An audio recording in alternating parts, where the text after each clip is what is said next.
સાયલાના ડોડિયા ખાતે કરોડોના ખર્ચે બનાવવામાં આવેલ ઓવરબ્રિજ બેસી જતા કામગીરી નબળી હોવાની ચર્ચા ફેલાઈ। સામાન્ય વરસાદમાં જ ઓવરબ્રિજના ભ્રષ્ટાચારની પોલ ખુલી। આ ઓવરબ્રિજને થીગડા મારતા બીજી વાર બેસી ગયો તેવા દ્રશ્યો સામે આવે છે।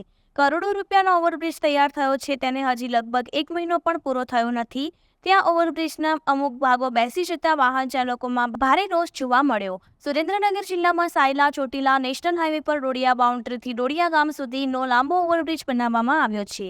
તેને અંદાજે 1 માસ પહેલા ઓવરબ્રિજ ખુલ્લો મૂકવામાં આવ્યો હતો। અચાનક આ ઓવરબ્રિજની સમારકામ નબળી હોવાના કારણે અમુક ભાગ બેસી ગયો હતો। આ ઓવરબ્રિજનો ભાગ બેસી જતા વાહન ચાલકોમાં રોષની લાગણી જોવા મળી હતી। આ ઓવરબ્રિજ અંગે તંત્રને જાણ કરતા તાત્કાલિક થીગડા મારી સમારકામ કરવામાં આવ્યું હતું, પરંતુ બ્રિજનું કામ હલકી ગુણવત્તાને લઈને લોકોમાં અનેક સવાલો ઊભા થયા છે। રિપોર્ટર જયેશભાઈ મોરી। મિત્રો, કરોડો રૂપિયાના ખર્ચે આ ઓવરબ્રિજ તૈયાર થયો છે અને કાલે તંત્રને જાણ કરવામાં આવી હતી અને તાત્કાલિક થીગડા મારીને બુરવામાં આવ્યો છે। પણ જોઈ શકો છો, આ બીજી વખત આ ઓવરબ્રિજ બેસી ગયો એવું લાગે છે।